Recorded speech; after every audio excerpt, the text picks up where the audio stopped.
Our next matchup we've got is going to be Ryvius versus BloodTrail, which again is just an interesting one because BloodTrail is, as much as we're talking about the top of the table, you might have noticed we've been talking a lot about the bottom of the divisions as well. Yeah. Because this is all not only for those spots at playoffs, which translate to a potential spot at BlizzCon in the global finals, it's actually the place of who goes home, who leaves Grandmasters, and there's going to be 2 from each region. Yeah, and BloodTrail has been the worst performing player in all of Asia Pacific across both of the divisions that we have here, and it's even worse for him because for obviously BlitzChung and Patra, who have been performing very poorly up until this point, maybe starting to turn things around now. They've always had each other right down at the bottom. There's always been someone who maybe they could climb over the top in like one matchup for each, right? Right. You so win close. one game, they lose one, you swap places, and that's crazy. BloodTrail doesn't have that. Samuel Sal was his best bet, but by taking the victory earlier today, it means, of course, that he is that much further away from having a chance at getting through. Yeah, and it's tough now, and then all the pressure really just is on BloodTrail and on all the players that are fighting for relegation. And I just wonder how he's going to deal with it, and we're about to see soon, and we're just setting up the match anyway, so we're not quite ready yet. Yeah. But overall, if we just roughly go over the lineups of Combo Priest, Malygos Druid, Mech Hunter, and Quest Shaman from Ryvius. With BloodTrail's more standard lineup, there is the Highlander Hunter in there, but Control Warrior, Quest Druid, and Combo Priest. I really want to just ask you about Ryvius, though. Are you liking his approach with this lineup this week, or do you think he's gone a bit too Ryvius? It takes a little bit of thinking and getting used to. And again, I'm still kind of struggling with getting my head around exactly the way the lineups shake out because it's difficult to tell in this lineup what players are targeting necessarily. But individually, I think I like most of the decks here for Ryvius. The Mech Hunter is, of course, the standout, right? It's the only Mech Hunter that we have in Asia Pacific. I think it might be across all of GM as well. For this week, yeah. It's a weak deck, generally considered. It is not an especially high power level deck. It's really just trying to target the specific matchups that you're trying to get the win in. Honestly, I'm not entirely sure if I'm seeing it. Against exactly Druid, I see the point behind it because you just make a big minion that they can never ever deal with. But against a lot of decks at the moment, like Priest is running 2 copies of Silence a lot of the time. They can just dominate the board a lot of the time as well. Against Warrior, I'm not even certain that it's that good against Warrior because you have obviously the mech package going for you, which plays havoc with their Dynamatics. But for the most part, they're just a control deck and you're an aggro deck. You lose to that. Yeah, I think he might really, be looking for that Quest Druid or just the Highlander Hunter. Because I think that can be tough. Like, obviously, Highlander Hunter has always got good ways to go into, deal with early game. Yep. But if he doesn't draw those, then Mech Hunter's just done too much damage. There isn't a lot of health recovery. I believe we are ready to move on to the next match that we've been talking about, though, so we can see what the shield and bans look like. The shield for Ryvius is going to be on the Quest Shaman, and then the ban of his Priest is going to happen, and then BloodTrail's shielding his Warrior, and then a ban on his Priest as well. So one of the first, I think, priestless, or the first priestless matchup we have today. That's true. A lot of players have been... We've seen a lot of players not shielding Priest, but what that usually means is on the other side, that player shields their Priest and bans the opposing Priest, like we saw from Tom just in that series, working out very well for him. So I am a little surprised to see this, but Ryvius is a player who traditionally has just been very flexible in his thinking. Yep, and then we see this, again, kind of strange lineup from Ryvius, or just non-standard. Even his Quest Shaman has some nice tech. The Youthful Brewmaster and the Walking Fountain does make an impact in some matchups as well. But then Mech Hunter, Malygos Druid as well, a deck I'm a big fan of, and I think Ryvius has it's the caliber of player to pull that deck off as well. Not the most straightforward deck to pilot in the world. Whereas overall, interesting enough for me, we just see yet again where like Control Warrior is shielded, but Priest is still banned. And then it's like Warrior versus Mali Druid, which I think is a bad matchup for the Warrior. Warrior versus Mech Hunter, ? Warrior versus Shaman. Apparently Shaman's favored. So again, I wonder how much this shield from BloodTrail is actually going to deflect any of these wins anyway and actually get some work done. We'll have to see. Yeah, we will have to see. I've liked a lot of Ryvius' play with just Shaman in general, because obviously he hasn't been rocking only Quest Shaman. He's also been bringing the Control Shaman that we saw from him last week. A deck that I'm honestly a little surprised to see as low represented as it is. I guess it's a classic case of no one saying it's not a strong deck. People are just saying Quest Shaman is better. There's always just something better to do. It's like with all the weird rogue decks over the years. It's like, yeah, you know, you could play some janky, burgle, weird auctioneer rogue, or you could just play Cold Blood and kill him. Yeah, it's exactly. generally going to be better. Get them in the face. And I think for me as well, there are some matchups, and this might come into it, it might not. I don't know, but I know it would for me. There's some matchups you just don't want to play. Like, you don't want to play. I'm not convinced many people want to play Control Shaman against Control Warrior. Like, it's true. close to Control Warrior mirror as you're going to get. Yeah. And it's very slow. And then also there are some matchups as well that might actually look a bit tougher than you would think. Just in terms of, say, Control Shaman versus Druid definitely has a good game. But if you just don't exactly get hold of that AoE, don't draw the cards quick enough with the Spirit, well, you can still just get smoked down. Like, you know, your AoE has to be on point and exact. But anyway, let's go into this game. It's Quest Shaman versus the Control Warrior. Matchup that when players get hands like BloodTrail have has traditionally been going pretty well for the Shaman. Of course it's Shamans, the right way. Shaman eye. Sharpie. Sharpie. Yeah, it's been going pretty well for the Shaman this matchup. I love Shaman.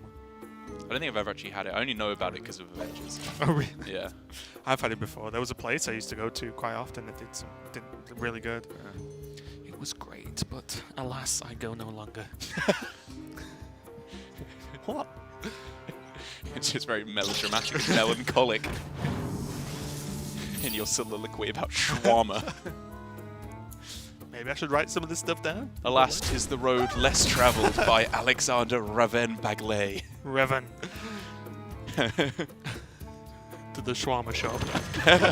Once more onto the shawarma. Okay, well. Why do we always start off matches talking absolute crap? I mean, what's going on here? Ryvius is playing his cards. Good job. Good job, Ryvius. He didn't play the second Questing Explorer. I guess that's kind of interesting, right? I'm just more interested. Does Ryvius have a rug on his bed? You can't sell me on that being a cover. I think it's like a quilt. Oh, is it? Like a It just looks very hexagonal panels Okay. quilted together, sewn together. It's got it very well laid out then, because that looks so flat. It could be just like a rug on the floor. Mine are just... Oh no, wait, no, you're correct. It's a sheet of metal. I'm seeing there. It's just Okay, just- steel. He likes a hard bed. It's good for his back. I do like the look of Ryvius's like decor in his room though. It's very just- pastel. It is, but it's also confusing. There's a lot of shapes everywhere. Yeah. There you go. You should see my living room at home. All the walls are just white. Nothing on them. I'm not even joking. It's like an asylum. Yeah, honestly. I mean, it's the same in my house as well. Just whitewash everything. Meanwhile, Ryvius is doing like the weird levels of pressure that Shaman does. You could argue, yes, it's pressure. He has board control. He is hitting BloodTrail in the face. But like, if BloodTrail sneezes on this board, it's going to go away, right? So it's not as if it's really threatening right now. Yeah. But BloodTrail does have to be aware of it because, honestly, the amount of games I've died to just a Bloodlust from an Ethereal Lackey, kind of probably a higher number than you'd imagine. And that's the thing, is it doesn't have to be a weird generated spell like obviously the Stormbringer or Bloodlust, something like that. The deck is designed to capitalize on the small advantages that it accrues. Right. Because, you know, even just as we've seen much more commonly, Kobold Lackey bouncing it back, Life Drinker bounce it back, Kobold Lackey plus Barista, the damage ramps up so quickly. So if BloodTrail, if he's losing any amount of health as opposed to gaining health in the early turns, it's very bad. And the knock-on effect that a wide board, whether it be, you know, big minions or small minions, does add into a Mogu as well. And I really like Wasp and just trade off of the Lackey here. I think it's clean. Yes, you could argue it's going too wide, but you clean kill the Harrison, get it out the way. You push him for another 3 damage. I think lines up really well. Procs to Battle Cry, of course. Another evil totem, like, I guess maybe that's a slight overextension and it might be better to just pass. Huh. But it's not that weak to Warpath anyway, right? Because he's only got 2. Something sticks on the board. I've got a question for you. He traded off the Cable Rat instead of the Lackey. Thoughts? So the positives of trading off Kobold, I think I would have preferred to trade off the Lackey as opposed to the Rat, because with trading off the Rat, you have Mutate in hand and you can get a Bouncer, or Barista, which is better. Whereas Titanic Lackey, you don't even really want to bounce that a lot of the time. It's one Not of in the this weaker matchup. Yeah, not in this matchup. I agree. And that's why I thought it was a bit weird, because it's not as if it was an ordering thing. Yeah, I think just that do was the a wasp mistake. and then trade. Yeah, I think that was just like an oversight for the most part. Because the only benefit to having that instead of Rat is basically just Wasp, of which you've just played one. Exactly. Yeah. Yeah. I hope you like my And he also had lackeys as well, anyway. Quest completed though, and now the power turns start coming in. Well, you say that. I say that, yeah. Or is that whirly glider Mutate question mark? into oof, just taking up board space there. And honestly, does BloodTrail even play anything? How much damage is he facing? 5, 6? Well, remember, an that's fine. ethereal lackey can't come down if True. everything's alive, right? Shield block, shield block. I have actually won games before by board locking Quest Shaman. Oh yeah, it's a nightmare. And they just die to fatigue. They don't thereafter. have spells that kill their minions. Yeah, exactly. So they have to like lackey a minion to kill it off normally, or give it rush, and they can't if the board's full. Yeah. BloodTrail gone for a semi-clear along with the Spellbreaker onto the totem to reduce down some of the value generated. But I don't know, maybe you could have bought Just some double time shield there. block, right? Yeah, could Tank have bought the some damage. time. Yeah, I wouldn't have hated that. And actually. now he's Plague. Sucks. This Plague does suck, and Warpath is a really good card in the matchup. Warpath clears way bigger boards than that. It really does. Or more threatening boards, I guess, is more Yeah, I very think- relevant. I think that was probably just an overly zealous use of it. Take the 6. And also, he hasn't played an Ethereal Lackey yet, right? Yeah, So you're not fearing Bloodlust. true. If he played an Ethereal Lackey and there was just a card there, you know what? Fine. Like I'd I understand said, it. I've died like an absurd amount of times to Bloodlust from Yeah.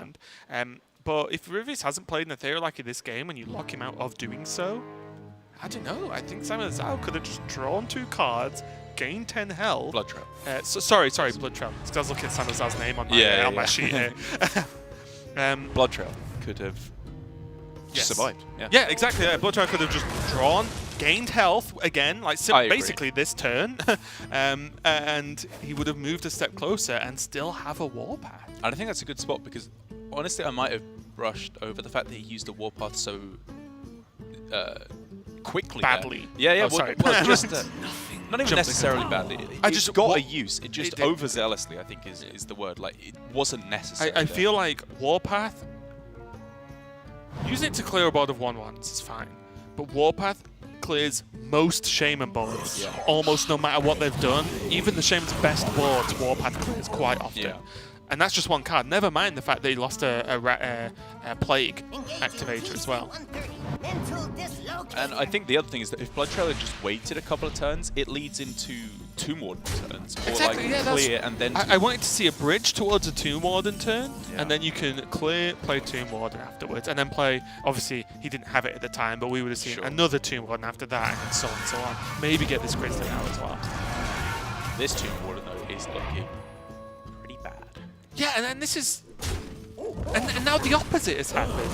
I feel like that would have been a reasonable brawl turn, and BloodTrail went with a resource, a different resource Yeah, usage yeah. that was almost always going to die. Interesting. Oh, the tech here. Look at this. This is insane. This fountain is the nuts. Remember this moment for people who.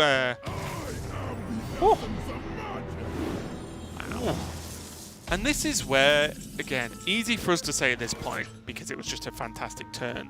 But when people question, like, oh, just why play that card in your deck? It's just a one-off random card. Yeah. It's like, well, that maybe It was powerful. It healed. Yeah. Against aggro, it could get some work to like that, but that was a powerful turn and very similar to everyone putting what's the card I'm thinking of? Seamat. Everyone's put Seamat in the list. A lot of the time, you take Rush and Wind Fury, which is what that card already has, except it has more health and heals you. What is it with the Howler? Just wants to be involved. He's not been played yet. Now, the slight fear factor. Oh yeah. Oh yeah. Now we're talking. Would you look at that? It's meme o'clock. Shoulda, what can I make this better?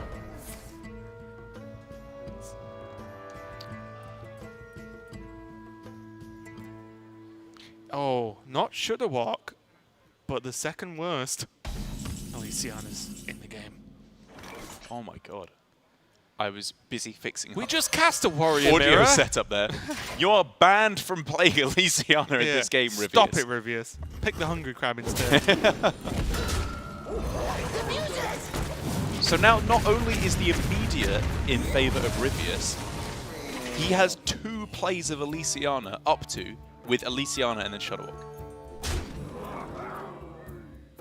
I don't think he's going to need it. I think I hope he BloodTrail doesn't. dies long before that. There is Hero Power Life Drinker. There's a lot of stuff. Stormbringer here. Might be huge, might be terrible. Pretty good. I'll call it huge. Pretty good. I see a 10-10 with very good buffs. That Colossus ain't going nowhere. Imagine if he bounces Hagatha as well. Dude, imagine Bouncing Lady in Barista white. on this board. You get Hagatha and Lady. Do you get Whizbang back as well? Because it is a Battle Cry minion. Oh, is it? I thought it just had text. Oh, it just 'Cause has you text. I thought it just Oh, had yeah, text yeah, yeah, because yeah, you don't yeah. ever play it, Right. right? I thought it had like weird text on it, but no, you're right. It's not bad. It just does nothing. Sorry, Elysiana allergies. Look at this. And then, does he have to plague it? He can Yeah, play hit to play, clear off yeah. most things, yeah. Still though.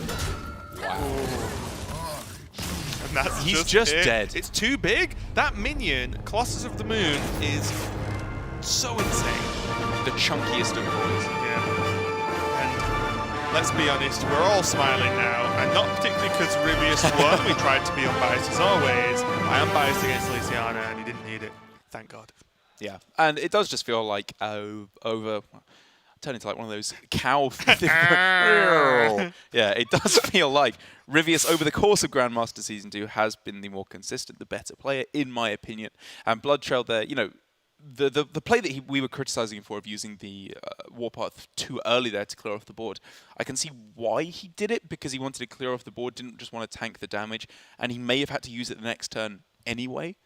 Maybe. But I think we can agree that Ryvius just was not making mistakes that game. He's just playing the matchup well. Yeah, I think it was very solid overall, and then you've got to think like that actual Stormbringer, although the game could have continued and been a problem anyway, if there was managed to hold over Warpath, well, Warpath, Plague, Warpath actually deals with the board, including the Colossus of the Moon, which would have made a big difference, of course, but that was just game number 1. We have more coming up, but we're going to go to a quick break, so we'll be back with some more Hearthstone Grandmasters. Don't go anywhere. Welcome to the Tombs of Terror. My name is Regis Jackson, and I'm going to be your guide through this adventure. If you didn't know, the Tombs of Terror are available to play right now, starting with Wing 1, the Lost City of Tolvir. But before you enter, be warned, there are some terrifying things in the Tombs of Terror, and you might just need my help. This city is ours. Not only are plague lords running rampant, but there's a twist. A terrifying twist. And it's Murlocs. That's right, Murlocs are everywhere. The twist for this wing is the Plague of Murlocs, which means Murlocs have invaded each deck. Anytime you draw the surprise Murlocs card from your deck, you're going to be summoning a random amount of Murlocs, which can be really helpful, but so will the opposing bosses. So things can out of control really quickly. But thankfully, I know a guy. It's my cousin, Reno Jackson, and I think he can help. Now, Reno is a proven adventurer, but he'll still need some tools and allies if he's going to succeed in this one. The first thing he'll need is a signature treasure. There are 6 treasures to choose from, but you'll have to unlock some of them by completing tasks in the Tombs of Terror. But for starters, Reno's Lucky Hat will serve you just fine, enabling you to do some crazy stuff with spell damage and also getting some stats onto the board early in the game. But once you've unlocked it, my favorite treasure for this wing is the Gatling Wand. This is an incredible way to remove your opponent's minions from the board, which makes it perfect for the Lost City. Reno will also encounter some treasures along the way, and I've identified a few that'll really help in this wing. Up first is Canopic Jars, and this is a wonderful way to turn all these free Murlocs you'll be summoning onto the board into incredible legendary minions instead, which can be swingy enough to win you games fast or just help you recover a board state late in the game. I also love the Titanic Ring, which gives your minions +1 health and taunt, which when you're summoning this many minions, gets a lot more value than normal. So now that you've got Reno on your side, the next thing you need to know are the bosses. There are lots and lots of bosses on your way to defeating the Plague Lord, but I've got some tips about the biggest and scariest ones. The first is the Sinkhole and its horrifying hero power, which if you're not careful will rapidly destroy your entire deck, leaving you without enough resources to overcome it. That means you need to beat it quickly. You should also be wary of General Husam, who gives all of his minions rush by default. He might overwhelm you before you have a chance to kill him.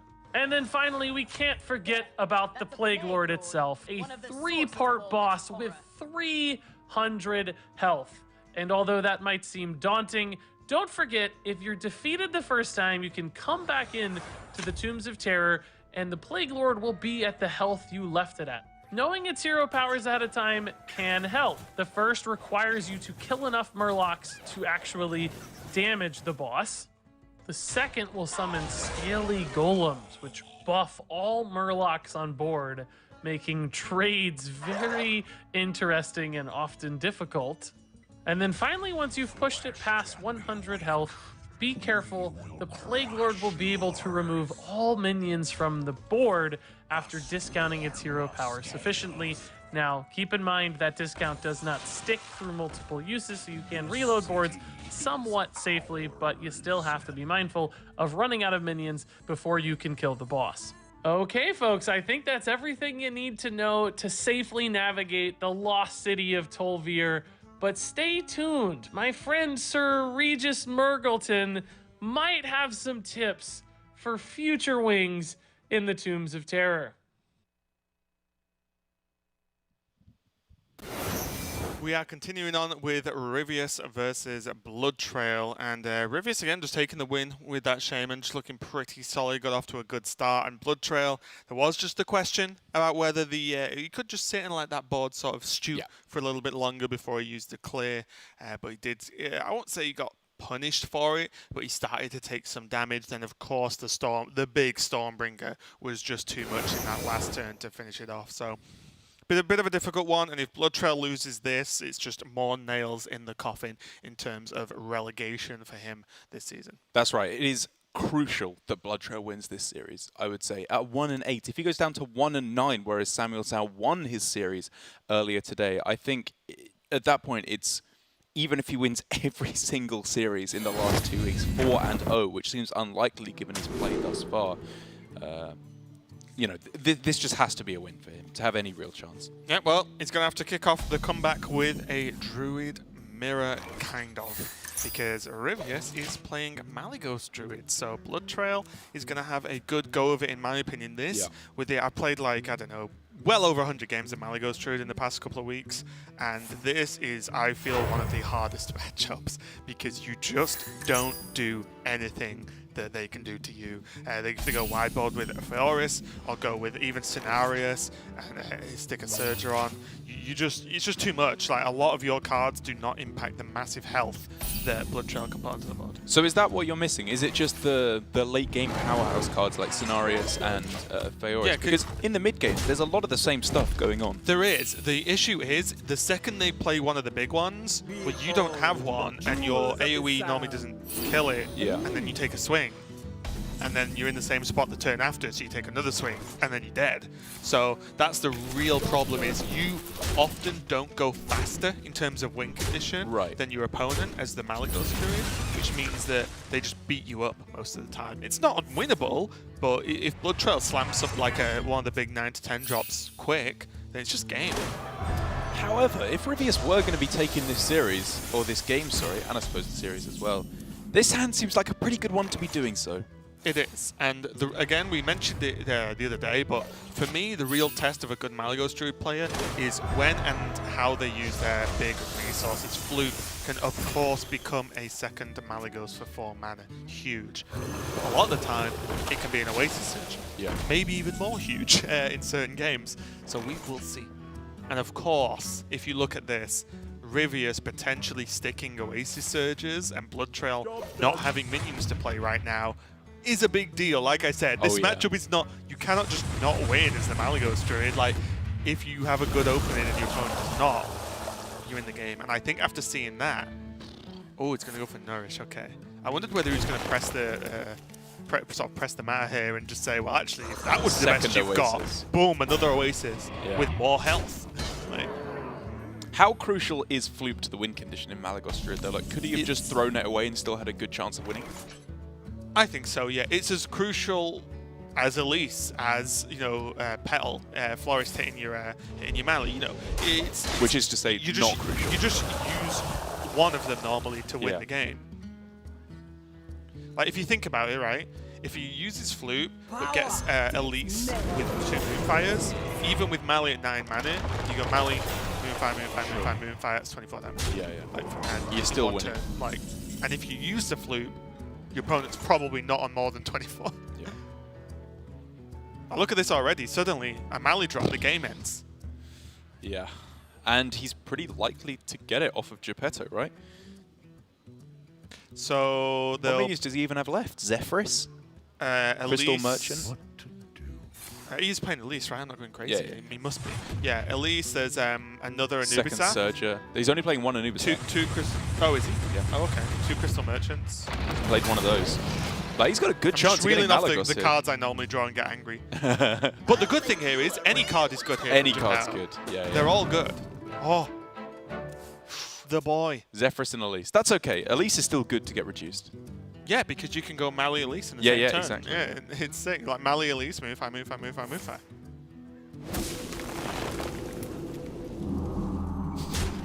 The galaxy brain plays coming in here from Ryvius. Yeah, I think Ryvius might just win this. Yeah, I think he will too. He could just play Geppetto again.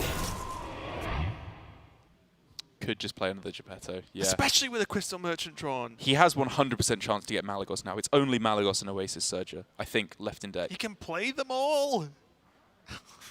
So what does he do? Does he go... What's his far left card? Innovate or something? Like, I don't even know how he frees up hand space. He's in such a good spot. He can definitely free that. Yeah. I like this. Because he can innovate out anything and play 2 more minions this turn, guaranteed.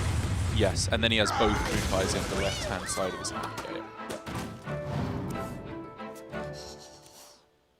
Wow. Wait, is it lethal? If you're even counting lethal, that just shows how absurd this is. Wait, wasn't it lethal? Wait, what? He wouldn't have had the Oasis Surger. Oh no, he could have innovated it out. Yeah, it was. Yeah, he just missed lethal. It was Ryvius just knows lethal. Yeah, this is what I was saying because he just Malygos Moonfire. That's 14 damage. He just missed lethal. Crazy, and this is where you that's why I said straight away. Is it lethal? Because you really need to know the reach of the deck when these things happen. When you get 1 mana Malygos, when you get 1 mana whatever's. Obviously, I think even then the Elise and Zephyrus weren't active. So you don't even need to consider them. But honestly, the amount of games you win by doing some early damage and just Mally Moonfire for 12 or 14 if you like that. Stuck Seems pretty nuts. Stuck a Loti. Like that's just a lot of damage from hand. Yeah. No decks really burst for 14 just from hand. And so the remaining duplicates, I believe one of them is Swipe that he has to I think left so, in the yes. deck. Yep. And so for Ryvius, he's gotta be looking at spells. potentially huge amounts of damage coming up soon. It's just one. Yes, yeah, he has just one. Again, he has a full Assuming turn he sees it this turn. Miss. Oh, yeah. Slight misplay, didn't play Mally for this. Okay. Just because if the Loti wasn't there, it wouldn't have actually killed the yeah. minion, which is funny. But yeah, Ryvius locks it in there, and unfortunately for BloodTrail, he holds that L and goes down to a 1-9 score. Miserable, but already it was just the biggest difference. Ryvius went like lightning, and Yeah. BloodTrail didn't have Oasis Surgeon, didn't have Anubis, didn't have anything early enough in the game to even contend. Ryvius pressured, and like I said with the deck, a lot of the time you don't need the like 14 Moonfires or 3 Maligus to win the game. Sometimes you just pressure because mid-game Druid is powerful, and then the Malygos just finishes it off.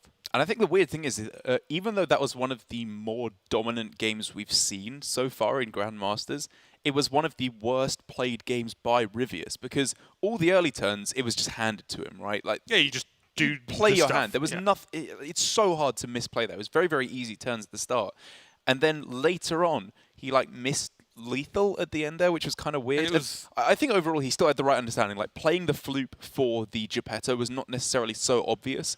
That was, I think, something that a newer player might say, I need Floop. I need it for the combo. I'm going to go for it that's later lesson on. 1 with this deck. Yeah. Yeah. And the big thing for me though is that leads me, and I might be wrong with this, I'll try and ask Ryvius later on, but leads me to believe that either Ryvius just had a brain fart, it happens, I'm sure he or he might just not have played tons of the deck, because you learn very quickly, if you have Malygos at 1 mana, you just check for lethal, because remember, Yeah. what if he had Swipe? He could have easily had swipes by then, yeah. right? And suddenly Mali 1 mana swipe, Moonfire is tons of damage in itself, never mind anything crazy. Yeah.